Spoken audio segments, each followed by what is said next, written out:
This totally annoys me.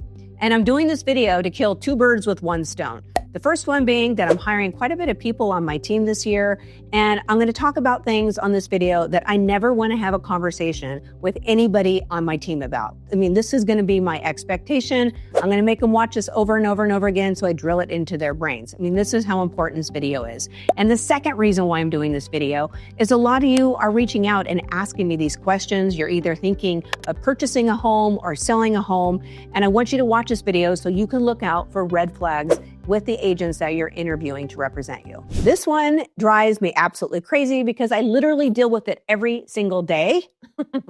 And that is, agents like to tell you what's going on in their life and why they're delayed or why the offer's delayed. And it has nothing to do with anything professional. It's just their life. I don't care. I just want to know when the offer's coming in, when are you going to respond, when are you going to show up to the showing? Just tell me. I don't need to hear all the noise. I don't care if you're going to your kid's recital. I don't care if you had bad cell reception. I don't care if you're on vacation. I don't care if you need to do your workouts from 12 to 2 because you have a personal trainer. I don't care. I don't even know you. Let's keep business business. Let's be professional. Let's not waste time. And I see a lot of you making that same mistake. You're trying to create a connection with your client. So you start telling stories and you start telling them about your weekend and you start telling them why you got into real estate. And you think, hey, if my stories are really compelling, they're going to like me and they're going to hire me. And all you're doing is ostracizing them, because when you're there, you should make it all about them. You should be asking them questions. You should be trying to figure out what motivates them. What are they expecting out of this exchange? Let's say my dog has a toothache and I have to take her to the vet and she has to go under anesthesia and she had a reaction to the anesthesia and it was a whole thing. It consumed most of my day. And then I have all these voicemails and I'm so emotional, I can't get to it. So when I finally get to it, I'm not going to say, oh my gosh, my dog and all these things, because they don't care.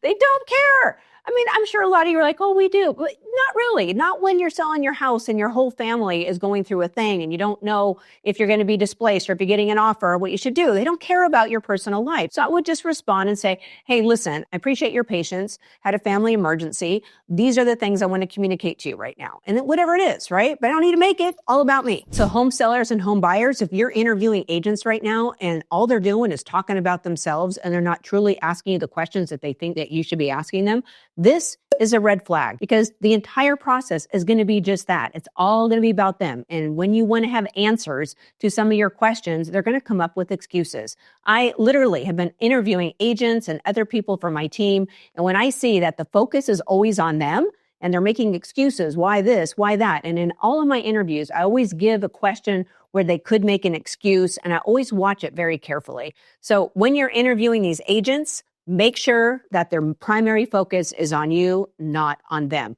And if you ever want to be on my team and stay on my team, you need to make sure you understand that you are in a service position and you are serving others. You are not there to promote yourself. Super important. I have a few friends that are selling their homes outside my area, and they reached out to me and they said, Audra, what should I do? What kind of questions should I ask? I'm like, oh, I want to go with you because I'm never on the other side. I want to see what agents do, what kind of information that they present. And boy, folks, was I blown away. I'm like, you gotta be kidding me. Now, obviously, there were some really good ones as well, but we're talking about red flags and things that I'm not going to tolerate on my team. And these are a few more. Let's be on time.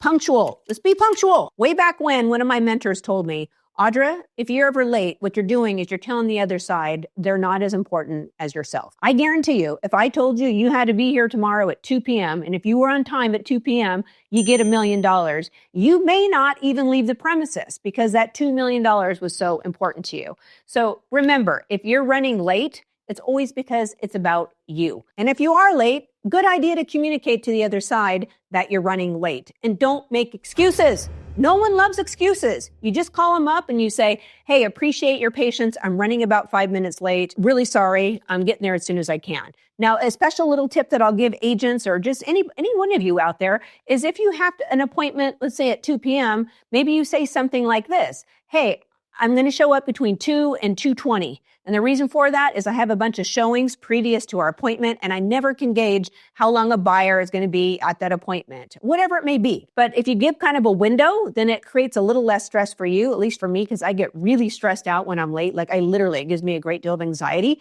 because I don't want anybody out there to think that I'm more important than they are. And some of you just flat out don't care. So if your agent is showing up late over and over and over again, and they're late to that first listing appointment, that is a red flag. That is a red flag. What they're saying is, I'm more important than you. Or better yet, I have really bad organizational skills. I don't have good time management skills. And let me tell you, folks, in this business, you have to be a master of managing your time. Red flag. This should be a red flag for anybody, and that is anybody that's dressing unprofessionally for a professional event. So if you're interviewing someone, they shouldn't have low-cut shirts. They shouldn't be wearing torn-off jeans. They should be clean. They shouldn't smell like BO and have bad breath. And my pet peeve is like dirty hair. Like there's a dirty hair smell.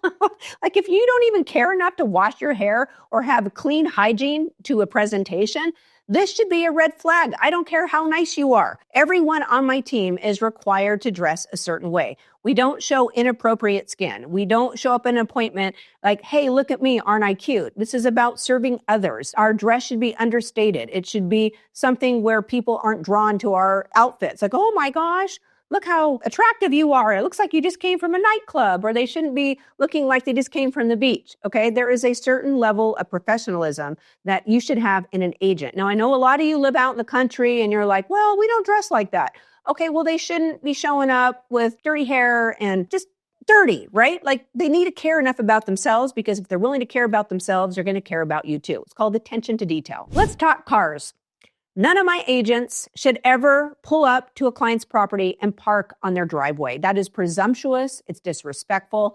Never in a million years would I ever pull up and park on my client's driveway. I don't know if they need to get out. I don't know if my car leaks. Like, no, just don't do it. And if any agent that you're interviewing is doing that, no, just fire them. That's disrespectful. No, it's your property. They don't have a right to it. Also, let's talk about the condition of their cars.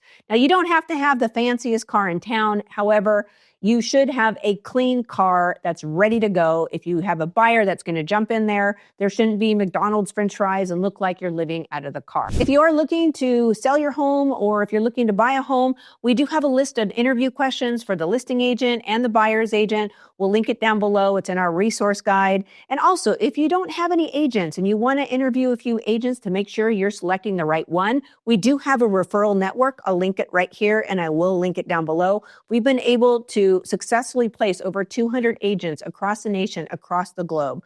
I'm so excited to help you. So don't make this mistake. Don't just hire any agent. Really pay attention to these red flags. We're here to help. Another red flag I want you to really pay attention to is when these agents come to interview, they should be prepared. They should have comps. They should be having questions for you. They should know the market inside and out, able to tell you what the days on market calculation is. They should be able to have a pricing strategy for you. They should have all this laid out to you in a professional format. Now, when I was interviewing some of these agents for my friends, a lot of these people just walked in there and said, yeah, I'm the neighborhood expert and I know everything, and I'm not going to bore you with all the comps because I already got it in here. You just got to trust me, and, we'll get your house sold within a reasonable amount of time. That was it. I was like blown away. Now, I'm going to tell you, most of my listing presentations take on average about 2 hours because I'm so thorough. Now, most of the presentations that I went on lasted 30 minutes to an hour because these agents just didn't know their stuff and they weren't thorough. So please make sure you interview several agents. Make sure you're finding the best one. And if you're working for me, you already know what my criteria is. Like, we have a process that we go through. There is no excuse why you should have to go on a 30-minute presentation and just say, hey, hire me because I'm the best. And by the way, most of the agents that did take that strategy, I looked up their sales and they weren't selling much. You can't just go on, hey, I'm the area expert forever. You have to make sure that you are continuing to improve your marketing, that you're embracing technology, that you know what's going on in the market. And if you're not working with an agent that's doing that for you, that should be a massive red flag. Fire them. Don't hire them. Now, out of the 10 agents that I interviewed for my girlfriends, Only 2 actually circled back and said, hey, we'd love to work with you. Do you have any further questions? This is the reason why I think you should go with me. And then they might have summarized some of the conversations that we had. Only 2 people out of the 10 actually got back to us. So if you're on my team, we more than follow up. We usually come up with a summary. We usually come up with maybe a little gift. We make sure we follow up a few days later, because if we have follow-up skills during that interview process, we're going to have follow-up skills when we're representing you, whether you're selling or buying a home. It is so essential. Only 2 out of the 10. And when we told everybody else they didn't get the job, they were like, why? Follow-up skills. That's the number one biggest mistake that I see most agents making. If you talk to any other home seller out there or any home buyer, they're always like, yeah, we never get feedback. Follow-up is one of the key things that you should be looking for when you're hiring an agent. This next one is probably the most concerning, and that is the part-time agent or the agent that has 2 jobs. You cannot be good at 2 disciplines. So I see this a lot with mortgage lenders where they say, oh, I do the loan and I can also do the real estate side and save you some money. No, those are 2 major disciplines. You can't be great at both, okay? I would never assume that I could do a lender's job. There is so much complexity to that. And the same thing with real estate. And some of you might be teachers and you want to make a little side money. Like, oh, real estate can't be that hard. Okay, real estate is hard if you're doing it right. And it is time consuming. If you're not working 47 hours or more in real estate, you are a part-time agent. So I know some of you agents out there are rolling your eyes right now, but let me tell you, the ones that are really good at their job are probably just sitting there going, yeah, she's not wrong. Because if you're really good at your job, you understand it is a lifestyle. It is a commitment. It is not a part-time job. If anything, it is a lifestyle. Like, this job is really big, and it's a big undertaking if you're doing it right. The other red flag is agents that don't have a lot of business or brand new agents. Now, I will never hire a brand new agent on my team to represent any one of my clients because they don't know what they're doing.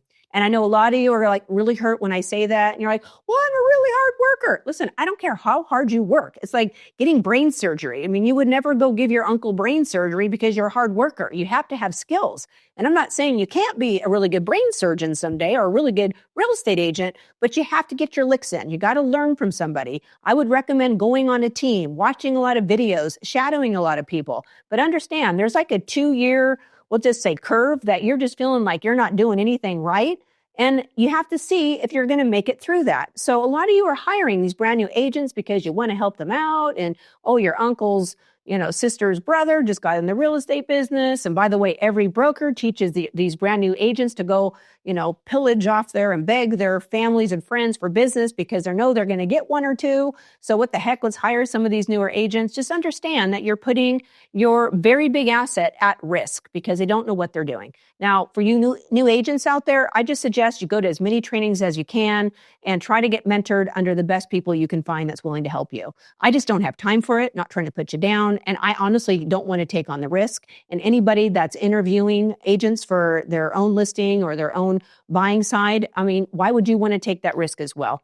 The agents got to prove themselves to you that they know what they're doing. And I'm telling you right now, most don't. Not trying to put my industry down. There are some awesome agents out there. You just have to find them. And once again, I have a referral network. We're happy to put you in contact with some agents that you can interview so you are fairly represented in the sale or purchase of your home. When I'm looking to hire agents or anybody on my team, I'm looking for these 4 things. Number 1, are they hungry? Meaning, are they hardworking? Do they really want to get up and grind and work? Number 2, are they humble? Do they have a servant's mentality? Do they put their clients above their own desires? Really important to me.